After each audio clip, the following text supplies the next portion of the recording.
Hello student, आप सभी का स्वागत है दोस्तों नालंदा एकेडमी के यूट्यूब चैनल पर। मैं एडी आप सभी का वेलकम करता हूं। आज दोस्तों हम मध्य प्रदेश टेट की हम बात करेंगे, ठीक है। और इससे रिलेटेड हम दोस्तों जितने भी टेट हैं, हमारा दोस्तों जो उद्देश्य है वो हमारा मध्य प्रदेश टेट रहेगा। और हम साथ में दोस्तों कुछ टेट की ओर बात करेंगे। जैसे कि दोस्तों हमारे जो बैच चल रहे थे रेगुलर, यानी नालंदा एकेडमी के जितने भी रेगुलर बैच चल रहे थे मध्य प्रदेश टेट के, तो लॉकडाउन के चलते वो सारे बैच जो अभी बंद हो चुके हैं। तो उसके चलते दोस्तों हम लॉकडाउन में हम आपके लिए ऑनलाइन क्लासेस लेकर आए हैं। तो नालंदा एकेडमी पहली बार आपके लिए ऑनलाइन क्लासेस लेकर आया है। तो दोस्तों इसमें हम बात करेंगे मैथ्स की पेडागोजी की, क्योंकि दोस्तों पेडागोजी से क्वेश्चन आपके एग्जाम में ज़्यादा आएंगे। क्योंकि मध्य प्रदेश का जो एग्जाम है, ठीक है, हम बात करें ग्रेड 3 की हम बात करते हैं दोस्तों, तो इसमें पेडागोजी के क्वेश्चन ज़्यादा आते हैं। तो हमारा टारगेट रहेगा कि सबसे ज़्यादा पहले तो हमें पेडागोजी की हम बात करेंगे कि पेडागोजी होती क्या है, और हम उन क्वेश्चन से ये जानेंगे, यानी आपके एग्जाम का हम पैटर्न जानेंगे कि मध्य प्रदेश का जो लेवल है वो किस प्रकार से आपके एग्जाम में क्वेश्चन पूछे जाते हैं, ठीक है। ये सारी चीज़ें समझेंगे। तो आज दोस्तों हम मैथ की पेडागोजी में हम सेट पेपर 1 लेकर आए हैं, और इसमें दोस्तों हम 20 क्वेश्चन लेकर आए हैं, और हर सेट पेपर में हम 20 क्वेश्चन करके लाएंगे। तो धीरे धीरे दोस्तों हमें आपकी बाकी जितने भी सब्जेक्ट हैं, जैसे इन्वायरमेंट हुआ, ठीक है, आपकी हिंदी हुई, बाकी के और सब्जेक्ट हैं साइकोलॉजी के, वो भी आपको सभी क्लासें शुरू कर दी जाएंगी। तो आज से दोस्तों हम शुरुआत करते हैं। ये दोस्तों हमारी पहली वीडियो है, और दोस्तों आपको जुड़े रहने के लिए, यानी हमारी वीडियो आपको ताकि जल्दी प्राप्त हो जाए, यानी जो भी हमारी वीडियो आए, तो उसके लिए आप हमारे नालंदा एकेडमी चैनल को सब्सक्राइब करिए, और ज़्यादा से ज़्यादा आप अपने फ्रेंड को हमारे चैनल के बारे में बताइए। क्योंकि दोस्तों हमने अभी शुरुआत की है, तो ये हमारी पहली वीडियो है। इससे पहले हमारी नालंदा की ऑनलाइन क्लासेस शुरू नहीं हुई थी, तो ये हमारी शुरुआत है दोस्तों। तो मध्य प्रदेश में दोस्तों हम शुरुआत करते हैं। आज हम लेकर आए हैं आपके 20 क्वेश्चन। इससे दोस्तों आपको ये पता चल जाएगा कि आपके एग्जाम का पैटर्न क्या है, यानी आपको किस स्तर से तैयारी करनी है। क्योंकि अगर दोस्तों आप तैयारी कर रहे हैं और अगर आपने अभ्यास नहीं किया, तो दोस्तों सिलेक्शन होगा या नहीं होगा इसकी कोई गारंटी नहीं है। क्योंकि हम कोई भी एग्जाम की बात करें, चाहे वो एग्जाम छोटा हो चाहे बड़ा हो, अगर दोस्तों उसे हम एक प्लानिंग के साथ करते हैं, एक रणनीति के साथ करते हैं, तो उस चीज को बड़े हम आसानी से कर लेते हैं। तो दोस्तों हम शुरुआत करते हैं, टाइम वेस्ट ना करते हम सीधे हम क्वेश्चन पर आते हैं। तो दोस्तों ये आपका सेट पेपर 1 है। यहाँ से हम बात करते हैं मैथ की पेडागोजी की, यानी हम मध्य प्रदेश टेट है दोस्तों हमारा फोकस रहेगा, ठीक है। ये दोस्तों जो मैं आपके लिए क्वेश्चन लेकर आया हूँ, ये दोस्तों क्वेश्चन आपके पुराने पेपर हैं, जैसे सीटेट की हम बात करें या रीट की हम बात करें या फिर हम यूपी टेट की बात करें। क्योंकि दोस्तों मध्य प्रदेश में तो अभी तक ज़्यादा क्वेश्चन पेपर हुए नहीं हैं, क्योंकि तो आपके लिए प्रीवियस पेपर मिले। लेकिन हम जो बात करेंगे, क्योंकि आपका जो मध्य प्रदेश टेट है और जो सेंट्रल जो आपका एग्जाम है सीटेट का, दोनों का 80% जो सिलेबस है दोस्तों दोनों का मिलता जुलता है। तो दोस्तों पेडागोजी में हम आपके पुराने पेपर लेकर आए हैं, तो इससे आपको एक पता चल जाएगा कि आपको किस स्तर से आपको तैयारी करना चाहिए। तो चलिए दोस्तों पहले क्वेश्चन पर आते हैं। दोस्तों मेरे साथ पहले आप आंसर देने का पहले आप प्रयास करिएगा, ठीक है, ताकि आपको लगे कि आपका स्तर कितना है, आपकी तैयारी कितनी हुई है। तो ये चीज आप पहले आप आंसर देने का प्रयास करिएगा। तो चलिए दोस्तों पहले क्वेश्चन पर आते हैं। पहला क्वेश्चन है दोस्तों आपके सामने, पहला क्वेश्चन लिखा है दोस्तों, एक शिक्षक गणित के संप्रत्यों को सिखाने के लिए, यानी एक जो टीचर है जो मैथ्स का, वो गणित के कंसेप्ट को, यानी मैथ के कंसेप्ट को सिखाने के लिए खोज परख, ठीक है, उपागम तथा हस्तचलक, यानी क्या करता है, बच्चों को क्या करता है, खोज परख और हाथ से चलित क्रिया बच्चों को क्या करवाता है, बच्चों को उपयोग करवाती है। यानी एक शिक्षक करवाता है तथा बच्चों को परिचर्चा में शामिल करती है, यानी क्या करती है, उसमें डिस्कशन करती है उसके ऊपर। यानी एक शिक्षक है, पहले आप समझिएगा कि एक शिक्षक है किसका, गणित का, वो संप्रत्यों को समझाने के लिए, यानी कि गणित के संप्रत्यों को समझाने के लिए क्या करती है, एक्सप्लोरेटिव, ठीक है, अप्रोच का प्रयोग करती है। तो अब आपको यह बताना है, तथा बच्चों को परिचर्चा में शामिल करती है। तो उसका उद्देश्य क्या है, वो क्यों कर रहा है, यानी कि जो शिक्षक है मैथ्स का वो ऐसा क्यों कर रहा है, उसका उद्देश्य क्या है, मेन पर्पज क्या है, वो चीज आपको देखनी है। तो दोस्तों चलिए हम पहले ऑप्शन पर चलते हैं। पहला ऑप्शन है दोस्तों हमारा, देखिए दोस्तों, विद्यार्थियों में व्यवहारिक क्षमता का विकास करने के लिए, किस लिए कर रही है दोस्तों? विद्यार्थियों में व्यवहारिक क्षमता का विकास करने के लिए। दोस्तों ये पॉइंट तो बिल्कुल ही सही है, लेकिन जान लेते हैं कहीं दूसरा पॉइंट भी इससे बेटर हो, क्योंकि कई बार क्या होता है सीटेट और मध्य प्रदेश की टेट की हम बात करें, कई बार क्या होता है ऑप्शन चारों ही सही होते हैं, लेकिन फिर हमें यह देखना पड़ता है कि इन चारों में से सबसे अच्छा क्वेश्चन यानी सबसे ज्यादा कौन सा सही है। तो दोस्तों ये पॉइंट बिल्कुल ही सही है, लेकिन हम और पॉइंट की हम जान लेते हैं, क्या पता इससे और अच्छा कोई बेटर ऑप्शन होगा, तो वो हम बात कर लेते हैं। अब दोस्तों दूसरे पॉइंट पर आते हैं, एक निश्चित प्रकार की सोच। ये क्या कह रहा है? एक निश्चित प्रकार की सोच व तार्किक विकसित करने के लिए। अब क्या कह रहा है दोस्तों? एक निश्चित प्रकार की सोच विकसित करने के लिए और तार्किक चिंतन विकसित करने के लिए। तीसरा पॉइंट है दोस्तों, गणित शिक्षण के संकीर्ण उद्देश्यों की प्राप्ति के लिए। दोस्तों गणित शिक्षण के संकीर्ण उद्देश्यों की प्राप्ति के लिए, यहां पर दोस्तों ये संकीर्ण शब्द आ गया, यहां पर इसका इसके साथ कोई रिलेशन नहीं है, क्योंकि हम बात करते हैं जब हम मैथ्स की पेडागोजी पढ़ते हैं तो हम जानते हैं कि संकीर्ण का अर्थ होता है कि गणित का उद्देश्य केवल रोजगार पाना नहीं है, यानी गणित को उद्देश्य हमें संकीर्ण उद्देश्य तक बात नहीं करनी है। तो इसका दोस्तों यहां पर कोई रिलेशन नहीं है। और दूसरे अगले पॉइंट पर आते हैं, गणित शिक्षण के उच्चतम उद्देश्य की प्राप्ति के लिए। तो दोस्तों इसका भी कोई रिलेशन नहीं, ये कह रहा है कि गणित का किस लिए यूज करती है? ताकि हम उच्चतम उद्देश्यों की प्राप्ति के लिए। तो दोस्तों दो ऑप्शन तो ऐसे ही कट गए हमारे, यानी कि तीसरा ऑप्शन कट गया और हमारा चौथा ऑप्शन कट गया। अब दोस्तों आपके सामने दो ऑप्शन बचे। पहले दोस्तों जब भी आप क्वेश्चन सॉल्व करें तो सबसे पहले आप ऑप्शन को काटना सीखिए, क्योंकि जब आप क्रॉस कर देते हैं कि ये दो ऑप्शन नहीं हो सकते तो फिर आपको उसका आंसर देने में जब आपको आसानी होती है। अब दोस्तों हमने ये तो जान लिया कि तीसरा और चौथा तो इसका आंसर नहीं हो सकता। अब हम दोबारा से एक बार और रीड करते हैं, विद्यार्थियों में व्यवहारिक क्षमता को क्या करने के लिए? देखिए दोस्तों गणित के संप्रत्यों को क्यों विकसित कर रही है? खोज परख को क्यों कर रही है? ताकि विद्यार्थियों में व्यवहारिक क्षमता। अब दोस्तों व्यवहारिक क्षमता क्या होती है? देखिए दोस्तों हम बात करते हैं एक शॉपकीपर एक दुकानदार की बात करते हैं जो अशिक्षित है, जिसको गणित नहीं आता है, हम उसकी बात करते हैं तो वो दोस्तों कौन सा गणित का यूज करता है? तो वो दोस्तों व्यवहारिक गणित का यूज करता है। और यहां पर एक शिक्षक का बच्चों को सिखाने का उद्देश्य क्या है? ताकि वो अपनी वास्तविक जीवन में यानी दैनिक जीवन की हम बात करें, अगर हम बात करें कि बच्चे की जो भी प्रैक्टिकल लाइफ है उनसे उन चीजों को वो रिलेट कर सके। तो दोस्तों इसका राइट आंसर हो जाएगा पहला, इसका क्या हो जाएगा? बिल्कुल ही राइट आंसर हो जाएगा। यानी विद्यार्थियों में व्यवहारिक क्षमता का विकास करने के लिए वो क्या कर रही है? ठीक है, यानी वो गणित के संप्रत्यों को और खोज परख चीजों का प्रयोग कर रही है और हस्तचलित चीजों का। ठीक है दोस्तों, चलिए यानी कि पहले का हमने जान लिया कि पहले का आंसर क्या है दोस्तों, यानी कि पहले का आंसर पहला है। अब दोस्तों हम नेक्स्ट क्वेश्चन पर आते हैं।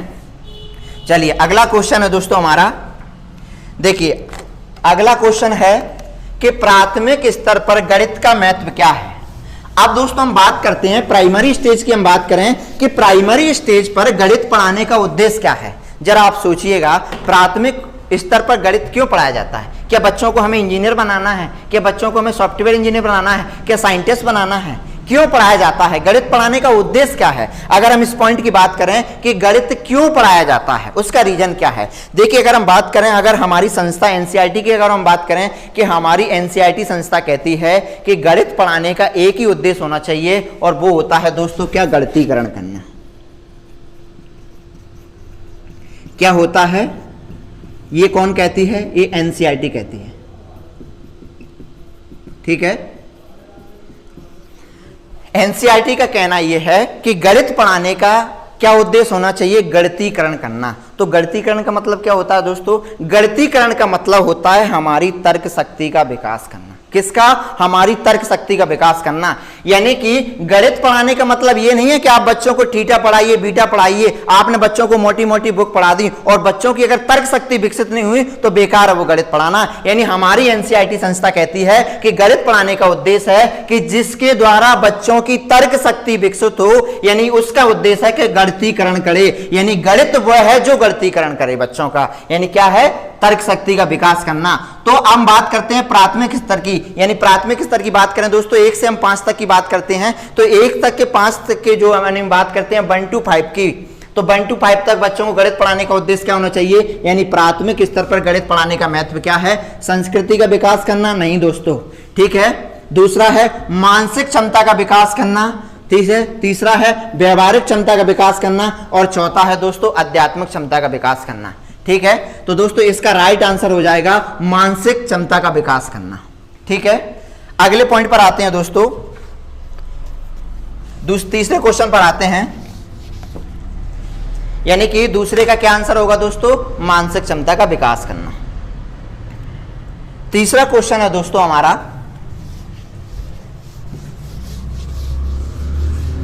देखिए दोस्तों तीसरा क्वेश्चन कह रहा है गणित विषय का पाठ्यक्रम में महत्व है। गणित का क्या महत्व है? हमारे करिकुलम की हम बात करें, हमारी पाठ्यचर्या की हम बात करें तो गणित का क्या महत्व है, यानी गणित विषय का पाठ्यक्रम में क्या महत्व है। देखिए गणित नहीं होगा, आप कल्पना करिए अगर गणित नहीं होगा तो क्या होगा। आप सोचिए बिना गणित की दुनिया कैसी होगी, बिना मैथ्स की दुनिया कैसी होगी। तो यही पूछ रहा है कि अगर पाठ्यक्रम का क्या महत्व है, यानी गणित का हमारे पाठ्यक्रम में क्या महत्व है, हमारे करिकुलम में क्या महत्व है गणित का। तो दोस्तों पहले पॉइंट पर आते हैं, विज्ञान विषय के अध्ययन में सहायक। आप सोचिए दोस्तों, क्या विज्ञान बिना गणित के चल सकता है? आगे सोचिए जरा, क्या विज्ञान चल सकता है बिना गणित के? नहीं।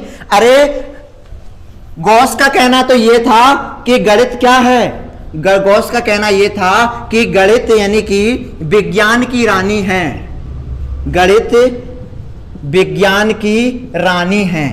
क्या है? गणित क्या है दोस्तों? विज्ञान की रानी है। यानी गॉस का यह कहना था, फ्रेडरिक गॉस का कहना यह था कि गणित विज्ञान की रानी है, बिना विज्ञान यानी बिना विज्ञान गणित के चल ही नहीं सकता।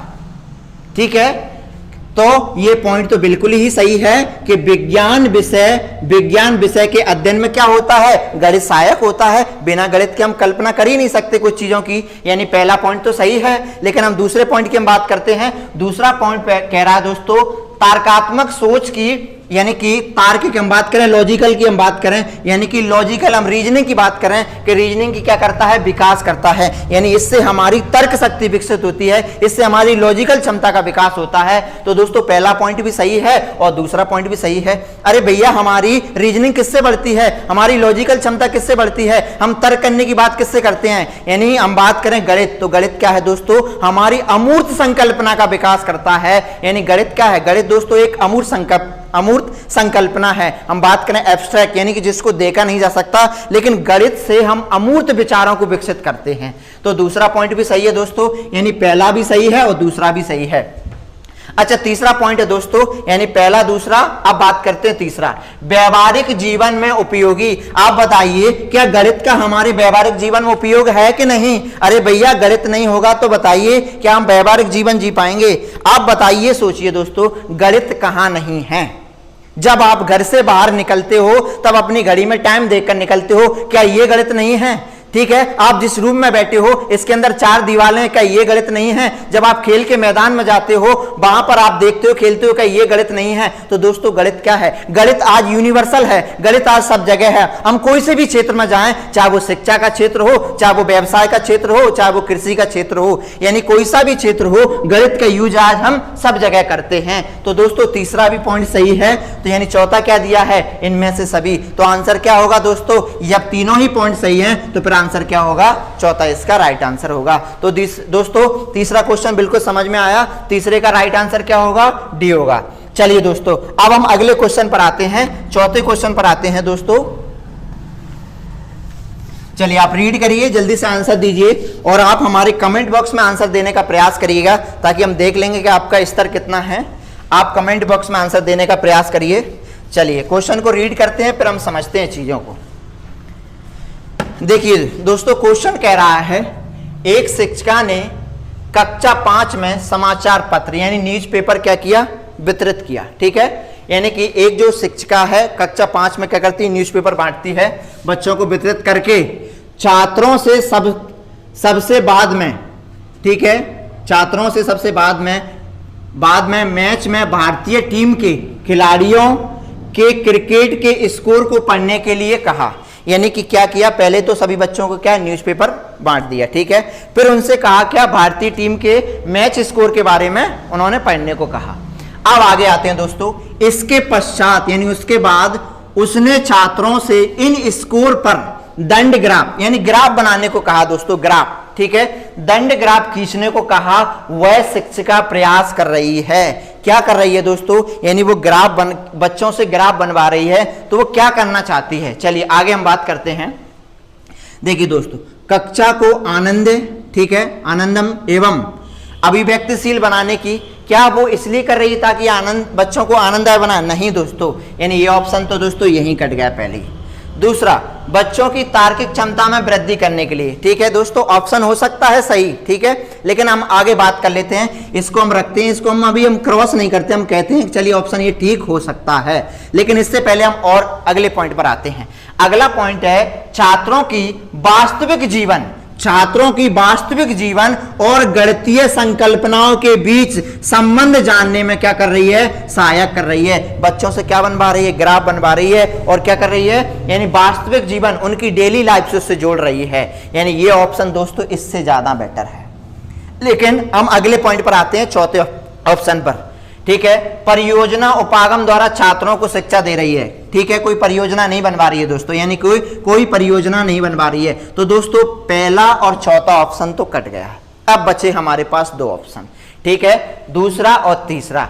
तो ये क्या कर रही, छात्रों के वास्तविक जीवन और गणितीय संकल्पनाओं के बीच में संबंध जानने में सहायता कर रही है। तो राइट आंसर क्या होगा दोस्तों, इसका तीसरा आंसर बिल्कुल ही सही है। यानी चौथे का आंसर क्या होगा दोस्तों, तीसरा आंसर बिल्कुल ही सही है। चलिए दोस्तों आगे बढ़ते हैं, अगले क्वेश्चन पर आते हैं दोस्तों हम। अगला क्वेश्चन है दोस्तों हमारा पांचवा। चलिए रीड करते हैं। पांचवा क्वेश्चन क्या कह रहा है, प्राथमिक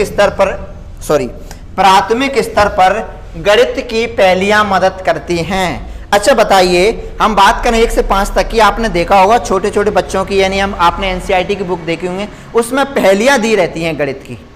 अच्छा, उन पहेलियों देने का उद्देश्य क्या है, बच्चे उनको पहेलियां क्यों दी गई है? देखिए सबसे पहले हम बात करें, अगर हम मध्य प्रदेश की बात करें या हम सेंट्रल की बात करें, तो दोस्तों वर्तमान में आप देखोगे, बुक उठाकर देखोगे तो बुक का नाम रखा गया है गणित का जादू। क्यों? उसका रीजन क्या है कि एनसीईआरटी ने, या बात करें मध्य प्रदेश की जो है, ठीक है, एससीईआरटी ने इसका नाम क्यों दिया गया है गणित का जादू?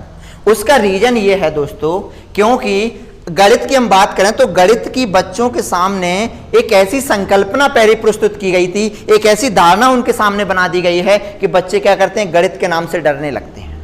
तो आज बच्चों के सामने जो गणित की जो डेफिनेशन दी गई है वो इस रूप में दी गई है कि बच्चों को लगता ही नहीं है कि हम गणित पढ़ रहे हैं। अब बच्चा पढ़ता है कि गणित का जादू, यानी कि मैं गणित से जादू करना सीखूंगा, तो इसलिए उसका नाम क्या रखा गया है, गणित का जादू।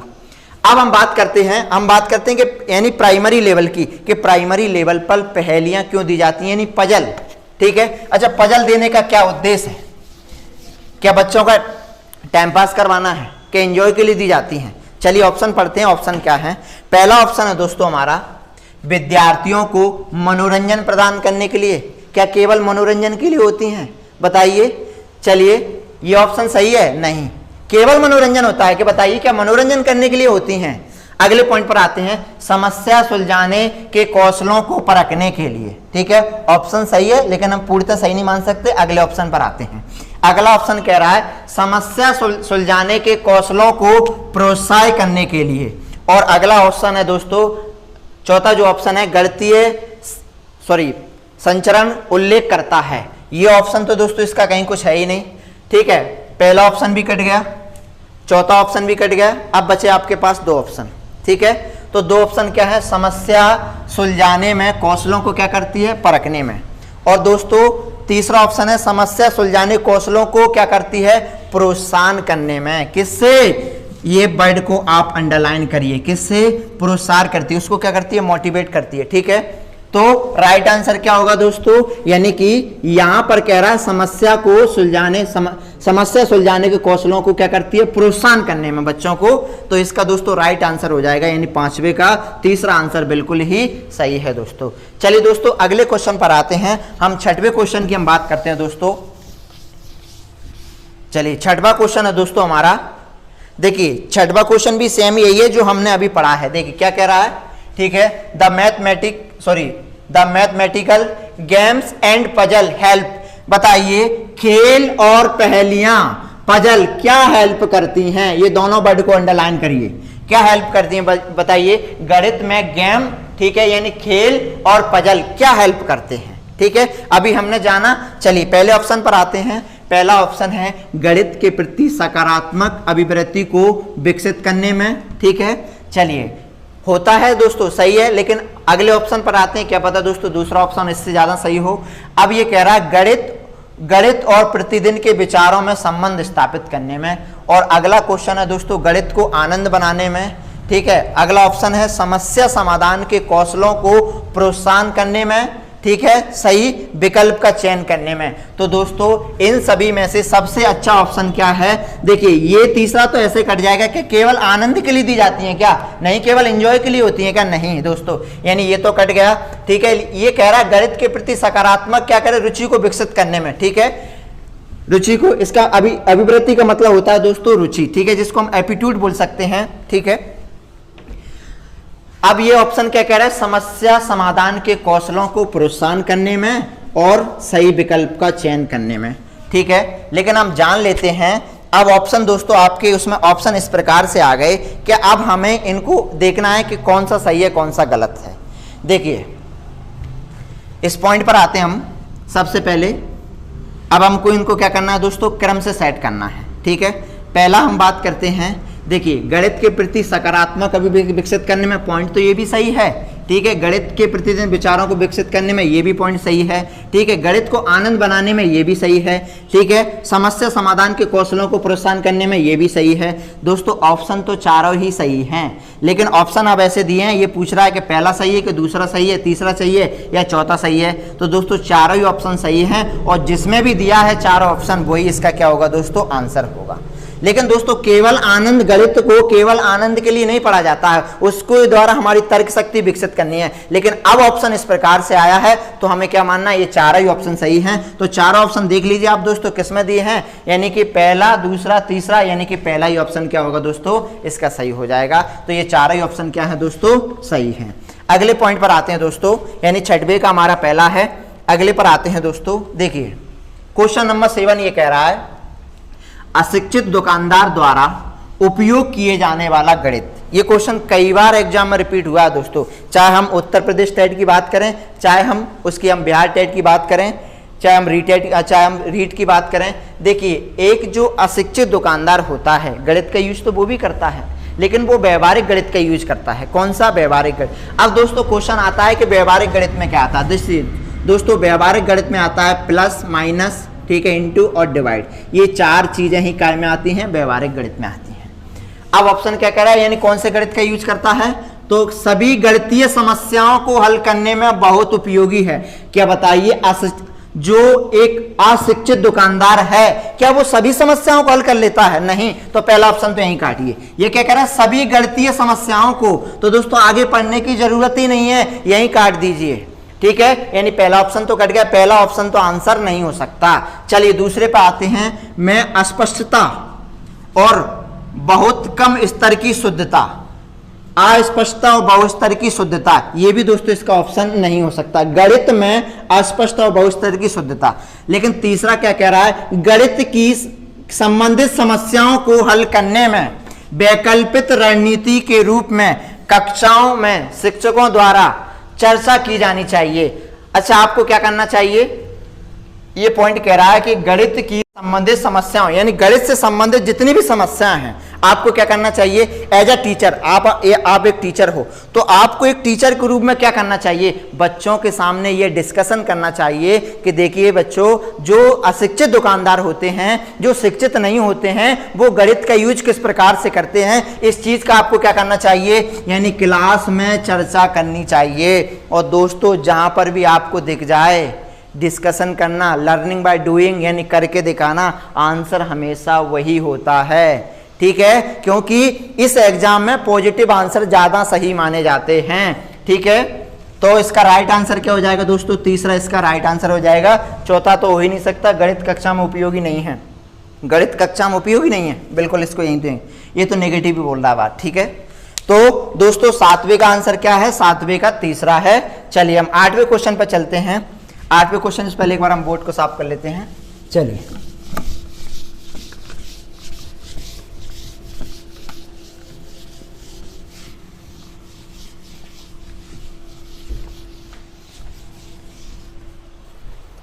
चलिए दोस्तों, 8वां क्वेश्चन कह रहा है प्राथमिक स्तर पर विद्यार्थियों के गणित अधिगम का मूल्यांकन करने के लिए निम्नलिखित में से कौन सी प्रभावशाली रणनीति नहीं है। अब नेगेटिव पॉइंट पकड़ना है। अक्सर स्टूडेंट यही गलती करते हैं, इस शब्द को नहीं पढ़ते हैं और इससे ही दोस्तों आपके बहुत सारे क्वेश्चन गलत हो जाते हैं। देखिए, कौन सी प्रभावशाली नहीं है, इसका मतलब है कि 3 प्रभावशाली हैं, एक नहीं है, यानी हमें नेगेटिव पकड़ना है। पहले ये चीज बिल्कुल आप पहले जब भी आप कोई भी क्वेश्चन पेपर सॉल्व करें तो उससे पहले आप उसके क्वेश्चन को अच्छे तरीके से रीड किया करो कि इसमें नहीं पूछ रहा है कि हमें, यानी कि अब हमें यहाँ क्या देखना है दोस्तों, नेगेटिव पॉइंट देखना है, ना कि पॉजिटिव। देखिए, पहला पॉइंट क्या कह रहा है, विद्यार्थियों की त्रुटियों को जानकर उनके तर्क का विश्लेषण करना, ये तो सही कह रहा है, यानी पॉजिटिव बात बोल रहा है। दूसरा, ऐसे कारणों की अभिकल्पना की जाए जिसमें एक से अधिक स्तर के उत्तर प्राप्त हो सकें, ये भी सही है। ठीक है, मुख्यतः समूह संचालित कारणों का उपयोग किया जाए। ठीक है, और क्या कर रहा है, मुख्यतः समूह संचालित, क्या बताइए, मुख्यतः समूह संचालित करना चाहिए, ये नेगेटिव पॉइंट है। लेकिन चौथा जान लेते हैं, ऐसे कारणों की अभिकल्पना की जाए, ठीक है, जो क्या करे, ठीक है, यानी यथावत रटने और संकल्पना समझने में, देखिए रटने, मेमोराइज और कंसेप्ट, ठीक है, कंसेप्चुअल, दोनों के बीच में क्या कर सकें, अंतर कर सके। तो यानी कि ये चौथा पॉइंट तो पॉजिटिव है, हमें तो नेगेटिव देखना था, तो हमने नेगेटिव यही पकड़ लिया था कि तीसरा क्या है, नेगेटिव पॉइंट है, यानी 8वें का दोस्तों तीसरा बिल्कुल ही सही है। चलिए अगले पॉइंट पर आते हैं दोस्तों। अगला है दोस्तों हमारा 9 क्वेश्चन। 9 क्वेश्चन के बारे में जानते हैं। 9 क्वेश्चन कह रहा है दोस्तों, एक अच्छा गणितज्ञ होने के लिए डैश डैश जरूरी है। क्या जरूरी है, क्या जरूरी है बताइए, एक अच्छा गणितज्ञ होने के लिए क्या जरूरी है। अधिकतर सूत्रों को याद करना, तो जहां पर भी लिखा आ जाए ना, याद करना, रटना, कंटेस्ट करना, आंख बिना सोचे ही उस ऑप्शन को काट दिया करो, उसमें आपको ज्यादा दिमाग लगाने की आवश्यकता ही नहीं है। अरे भैया रटने की बात कर रहा है, क्या हमें रट के सिखाना है बच्चों को, इस ऑप्शन को यहीं काट दो। दूसरा, बहुत जल्दी सवालों को हल करना, ठीक है, क्या सही है, बहुत जल्दी हल करना, नहीं दोस्तों, सभी अवधारणाओं को समझना। देखिए, सभी अवधारणाओं को समझना, लागू करना और उनमें संबंध बनाना, बिल्कुल सही है। लेकिन चौथा ऑप्शन भी जान लेते हैं, सवालों के उत्तर देने की तकनीक निपुणता, जरूरी नहीं है दोस्तों, लेकिन ये तीसरा पॉइंट बिल्कुल ही सही है, सभी अवधारणाओं को समझना, लागू करना और उनमें संबंध बनाना। तो 9 का क्या होगा दोस्तों, तीसरा आंसर होगा। बढ़े आगे दोस्तों, चलिए दोस्तों, अब हम अगले क्वेश्चन पर आते हैं। अगला क्वेश्चन है दोस्तों हमारा 10वां। सुनिए दोस्तों, 10वां क्वेश्चन कह रहा है गणित में गणना करने संबंधी कौशलों को किसके द्वारा बढ़ाया जा सकता है। यानी गणित में जो गणना संबंधी जो कौशल हैं उनको दोस्तों किसके द्वारा बढ़ाया जा सकता है। तो दोस्तों पहला ऑप्शन कह रहा है कक्षा में अभ्यास हेतु क्रियाशील गतिविधियों का आयोजन करके। अब देखिए दोस्तों, पहला ऑप्शन तो सही कह रहा है, बिल्कुल कह तो रहा है कक्षा में अभ्यास हेतु क्रियाशील गतिविधियों का क्या करके, आयोजन करके। लेकिन दोस्तों अभ्यास तो तभी जरूरी है जब बच्चे को उसकी धारणा उसको पता हो। चलिए अगले पॉइंट पर आते हैं। अभी हम इसको क्रॉस नहीं करते हैं, लेकिन हम सही भी नहीं मानते हैं। संकल्पना और प्रक्रियाओं को स्पष्ट करने के लिए के बाद अधिक से अधिक अभ्यास करना। देखिए दोस्तों, यहां पर क्या कह रहा है, अभ्यास करवाना, और यहां पर क्या कह रहा है, पहले संकल्पनाओं को, पहले बच्चों को उसका कंसेप्ट बता दो, उसके बाद में अभ्यास करना। यानी ये पॉइंट इससे सही है। लेकिन हम अगले पॉइंट पर आते हैं, क्या पता वो सही हो। दोस्तों केवल संकल्पनात्मक ज्ञान देकर, केवल संकल्पनात्मक ज्ञान देकर, क्रॉस कर दो इसको, केवल एलोगरिथम में दोस्तों क्या होता है, फॉर्मूले यूज किए जाते हैं, और दोस्तों फॉर्मूले हमेशा क्या होते हैं, क्या याद किए जाते हैं। तो दोस्तों तीसरा और चौथा तो कट गया, बचा कौन सा, दूसरा। ठीक है दोस्तों, यानी 10वें का दूसरा। चलिए अगले क्वेश्चन पर आते हैं। अगला क्वेश्चन दोस्तों है, ये क्वेश्चन दोस्तों आपके लिए बहुत महत्वपूर्ण था, इसलिए इस क्वेश्चन को मुझे रखना पड़ा। चलिए देखिए, क्वेश्चन ये कहता है, देखिए क्वेश्चन ये कह रहा है दोस्तों, सुरी रीना दशमलव के गुणन की संकल्पना का शिक्षण कराने के लिए, देखिए वो क्या कर रही है, बच्चों को दशमलव की उसको विकसित करने के लिए क्या कर रही है, यानी कि संकल्पना को शिक्षण कराने के लिए ग्रेड गतिविधि का प्रयोग करती है। उसका एक नमूना नीचे दिया गया है। अब ये दोस्तों आपके क्या दिया गया है, उसका नीचे एक नमूना दिया गया है, ठीक है दोस्तों। ये क्वेश्चन इसका कट गया है, हम नेक्स्ट क्वेश्चन पर चलते हैं। इसका क्वेश्चन कट गया है, हम 12वें क्वेश्चन पर चलते हैं। 12वां क्वेश्चन समझते हैं, उस क्वेश्चन को हम बाद में कंप्लीट करेंगे। चलिए 12वां क्वेश्चन ये है दोस्तों हमारा, एक शिक्षक विद्यार्थियों को दैनिक जीवन में गणित का अनुपयोग विषय के साथ, ठीक है, क्या कर रही है, गणितीय जर्नल, ठीक है, पत्रिका तैयार करने के लिए बढ़ावा देती है। यानी वो क्या करती है, बच्चों को गणितीय जर्नल पत्रिका तैयार, यानी कि पत्रिका तैयार करने के लिए क्या करती है, बढ़ावा देती है। अब पहला ऑप्शन है अपने ज्ञान और समझ को साझा करने के लिए। क्या वो अपने ज्ञान और समझ को साझा करने के लिए दे रही है, के लिए विद्यार्थियों को अवसर उपलब्ध करा रही है। पॉइंट तो बिल्कुल सही है दोस्तों, लेकिन हम और अगले पॉइंट पर हम बात करते हैं। अभी हम इसको सही नहीं मानकर चलते हैं, लेकिन पॉजिटिव आंसर हम ये कहते हैं पॉजिटिव है। गणित की समझ में ठीक है विद्यार्थियों की सहायता करना, ठीक है, क्या कर रही है, गणित की समझ विद्यार्थियों की सहायता करना। अगले पॉइंट पर जाते हैं दोस्तों। देखिए दोस्तों, सीटेड और हम बात करें मध्य प्रदेश में, कई बार क्वेश्चन ऐसे आते हैं कि जिसके ऑप्शन चारों सही होते हैं। तो इसलिए आप कभी ऐसा मत सोचना कि आपने पहला ऑप्शन पढ़ा और उसी को आपने आंसर टिक कर दिया। पहले आप 4 ऑप्शन पढ़ लिया करो, ठीक है। अब हम तीसरे पर आते हैं, गणितीय संकल्पनाओं और उनके अनुप्रयोगों संबंध बिठाने, अपने ज्ञान और विचारों को साझा करने में क्या कर रही है, वो सहायता कर रही है। दोस्तों इन दोनों ऑप्शन से तीसरा ऑप्शन कई ज्यादा बेटर है। लेकिन हम चौथे पर हम बात करते हैं, विद्यार्थियों की गणितीय संकल्पना की परीक्षा करना, गलत। आंसर क्या होगा दोस्तों, सही, यानी कि 12वें का तीसरा। चलिए दोस्तों हम अगले क्वेश्चन पर आते हैं। क्वेश्चन है दोस्तों हमारा 13।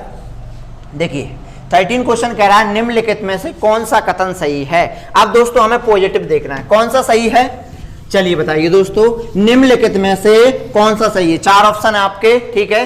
पहला ऑप्शन कह रहा है, स्थानीय मान लिखते समय शून्य का परिचय दिया जाना चाहिए। भैया स्थानीय मान लिखोगे, जब आप शून्य का परिचय दोगे बच्चों को, तब आप बच्चों को 0 समझाओगे। अगले पॉइंट पर आते हैं, ये ऑप्शन तो कहीं से कहीं तक कोई सही नहीं है। आप कब दोगे इसका परिचय, जब आप बच्चों को क्या स्थानीय मान समझाओगे, नहीं दोस्तों। अगला है, पढ़ाई जाने वाली प्रथम संख्या शून्य होनी चाहिए। अच्छा, पहले आप बच्चों को शून्य समझाओगे कि आप संख्या की चीजें समझाओगे, यानी पहले बच्चों को आप संख्याओं का ज्ञान दोगे कि शून्य का ज्ञान दोगे। ये कह रहा है कि पहले बच्चों को शून्य का ज्ञान दो। दोस्तों अगर आप बच्चों को पहले शून्य की धारणा समझाते हो तो बच्चे समझ ही नहीं पाएगा। कैसे समझाओगे आप बताइए। आप बच्चों को क्या कहोगे, ये 0 है, ये कहोगे आप ये 0 है। अरे भैया आप 0 कहोगे तो बच्चा इसको रटेगा। आपको क्या करना है, आपको पहले बच्चों को नंबर की अवधारणा, यानी पहले आपको संख्या सिखानी है, संख्या के बाद में आपको 0 का ज्ञान देना है। तो ये कह रहा है बच्चों में संख्या ज्ञान विकसित होने के बाद, यानी पहले बच्चों में संख्या का ज्ञान विकसित हो जाए, जैसे 1 से 9 तक सीख ले, 1 2 3, ठीक है, ऐसे 9 तक सीख ले, उसके बाद में आप उसे शून्य की ज्ञान देना, यानी शून्य की अवधारणा आपको समझानी है। उसके बाद शून्य का परिचय दिया जाना चाहिए। तो क्या होगा दोस्तों, राइट आंसर, यानी तीसरा इसको बिल्कुल ही राइट आंसर है, ठीक है दोस्तों। और ये चौथा तो वैसे ही कट गया, संख्या 9 के बाद शून्य का परिचय दिया जाना चाहिए, ठीक है, शून्य का परिचय दिया जाना चाहिए, ये बिल्कुल ही सही है दोस्तों। चलिए अगले पॉइंट पर आते हैं दोस्तों। अगला पॉइंट है हमारा 14वां क्वेश्चन है। 14वां क्वेश्चन कह रहा है दोस्तों, 14वां क्वेश्चन ये कह रहा है, कक्षा 3 के विद्यार्थियों को, देखिए आधे, मतलब आपको आधा बताना है कि क्या आधे की संकल्पना क्या होती है। आधे की संकल्पना का परिचय देने के लिए शिक्षक निम्नलिखित क्रियाकलापों की योजना बनाता है। सुनिए, शिक्षक क्या करता है, निम्नलिखित क्रियाकलापों की योजना बनाता है। देखिए पहले चित्र दिखाता है जिसमें आधा प्रदर्शित किया गया है।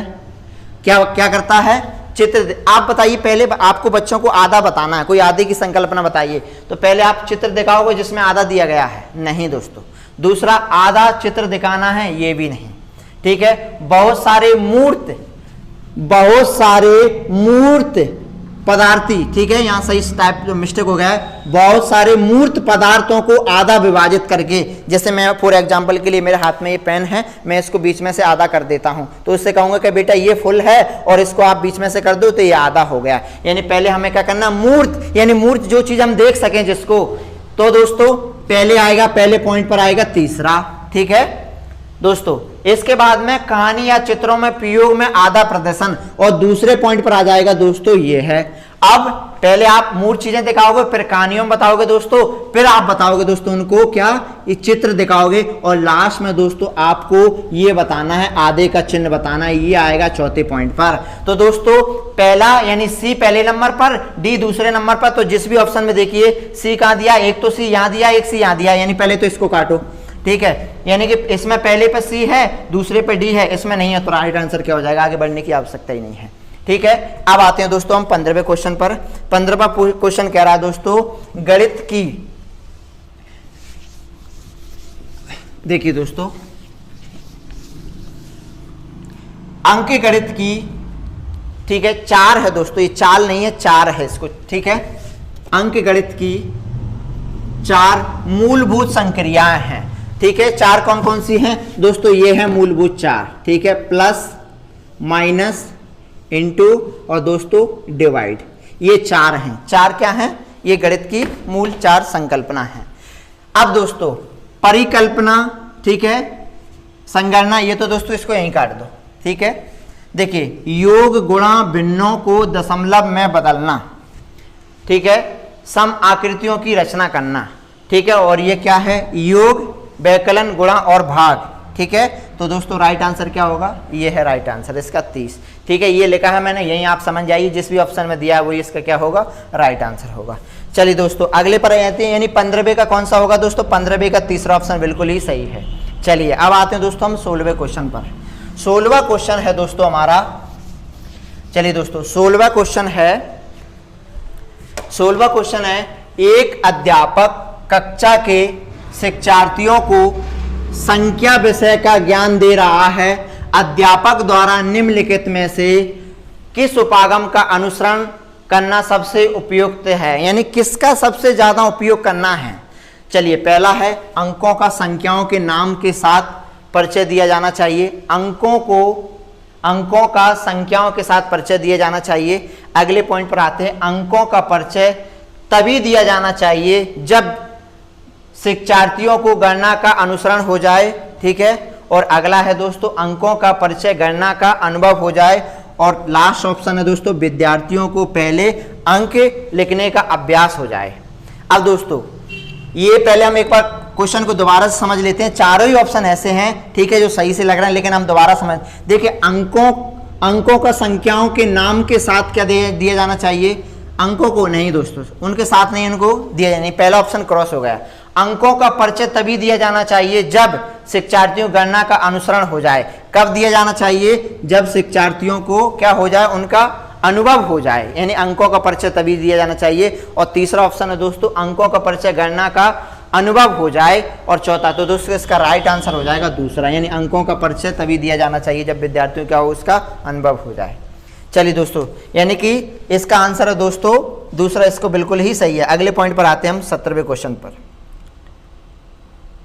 17वां क्वेश्चन ये कह रहा है, यह पाया गया कि प्राथमिक स्तर पर गणितीय संकल्पनाओं को समझने में खेल सहायक होते हैं। अच्छा, खेल क्यों सहायक होते हैं, ये चीजें समझते हैं।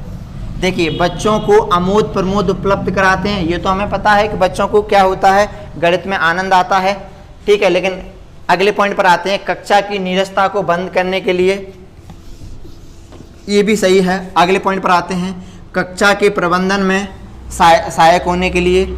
और अगला है, संकल्पनाओं को प्रयास का अवसर उपलब्ध कराने के लिए।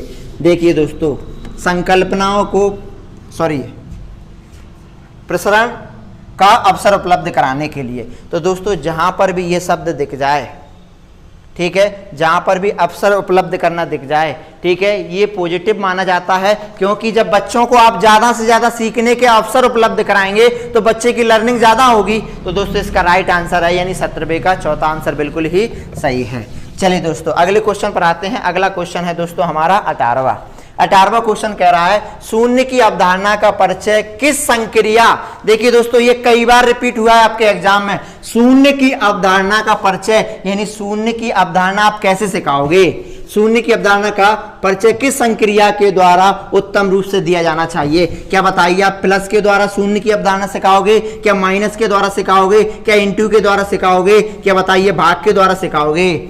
सुनिए दोस्तों, अगर आप प्लस के द्वारा शून्य की अवधारणा सिखाते हो तो कैसे सिखाओगे, ऐसे सिखाओगे ना आप कि 1 + 9 तभी तो 10 होगा भाई, तभी तो 10 आएगा प्लस में। तो यानी कि आपको पहले और 9 तक ये चीजें सिखानी है। लेकिन दोस्तों अगर हम माइनस की बात करें तो माइनस में आप कैसे सिखाओगे, 1 - 1 0, यही कहोगे ना कि बेटा आपके पास एक बॉल थी, एक मैंने आपसे वापस यानी एक टॉपी आपके पास थी, वो मैंने आपसे ले ली, तो अब आपके पास क्या बची, यानी जहां कुछ नहीं होता वहां शून्य होता है। तो दोस्तों आप बताइए इन दोनों में से सबसे अच्छी चीज कौन सी है।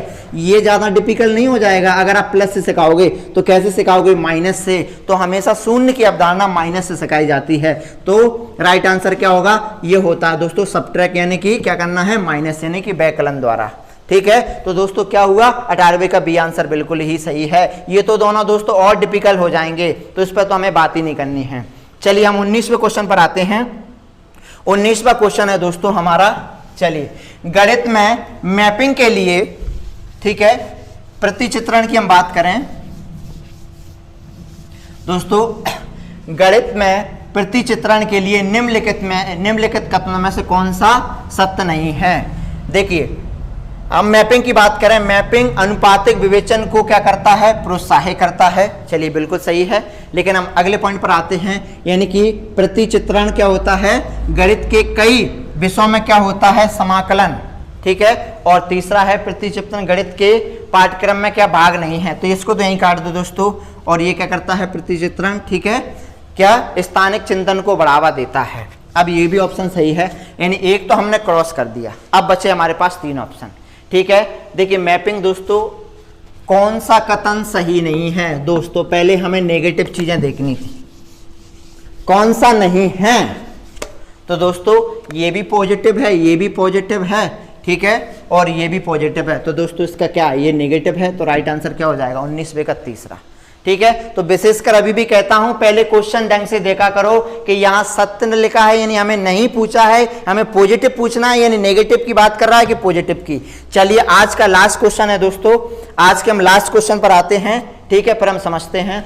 तो चलिए दोस्तों लास्ट क्वेश्चन ये है कि 2 दशमलव संख्याओं के योग संकल्पना को पढ़ाने के लिए निम्नलिखित में से कौन से शिक्षण अधिगम, यानी निम्नलिखित में से शिक्षण अधिगम कौन सा साधन सर्वाधिक क्या है, उपयुक्त है। मोतीमाला, मोतीमाला जानते हो दोस्तों, ये होती है मोतीमाला। मोतीमाला देखिए आपने, मोतीमाला, ठीक है, ऐसी माला बनी रहती है, उसमें मोले रहते हैं, उसके काउंटिंग करना सीखता है बच्चे। ठीक है, चलिए दूसरा है ग्राफ पेपर। गिनतारा जानते हो, गिनतारा का यूज किसके लिए, प्लस के लिए किया जाता है। ठीक है, भाग इसके लिए, गुणा के लिए किसका, गिनतारा का यूज किया जाता है। जियो बोर्ड, जियो बोर्ड का यूज, जियो बोर्ड को दोस्तों हम ग्राफ के लिए यूज करते हैं। तो ना तो ये, ना तो ये, ना तो ये, तो फिर बचा क्या, ग्राफ पेपर। ग्राफ पेपर पर क्या होता है, ये होता है दोस्तों ग्राफ पेपर। ठीक है, लास्ट क्वेश्चन है, ये होता है ऐसा ग्राफ पेपर। ठीक है, इस पे क्या होता है, बच्चों को सिखाया जाता है, यानी कि 20वें का दोस्तों बिल्कुल ही दूसरा आंसर बिल्कुल सही है। तो दोस्तों आज हमने 20 क्वेश्चन को कंप्लीट किया। ठीक है, आगे भी हम ऐसे ही आपको टेस्ट सीरीज लेकर लाएंगे। तो इसके लिए दोस्तों आप हमारे चैनल को सब्सक्राइब करिए, यानी नालंदा एकेडमी को आप सब्सक्राइब करिए, और सारी वीडियो आपको धीरे धीरे इसी चैनल से मिलती रहेंगी। ठीक है, बेल आइकन को दबाइए, और आपके जितने भी फ्रेंड हैं, और खासकर मैं बताना चाहूँगा जितने भी उत्तर प्रदेश से हैं दोस्तों, कानपुर से हैं, इलाहाबाद से हैं, दिल्ली से हैं, जहाँ से भी हैं, कुछ राजस्थान से भी जुड़े हुए हैं मुझसे, तो आप पहले इस चैनल को सब्सक्राइब करिए, क्योंकि आप सारी वीडियो मेरी इसी चैनल पर आया करेंगी। ठीक है, तो दोस्तों इस चैनल को सब्सक्राइब करिए। ठीक है, और अपने दोस्तों तक शेयर करिए। तो आज के लिए दोस्तों इतना ही, हम मिलते हैं अगली, हम लेकर आएंगे यानी सेट पेपर हमारा दूसरा आएगा, उसमें भी हमारे 20 क्वेश्चन रहेंगे।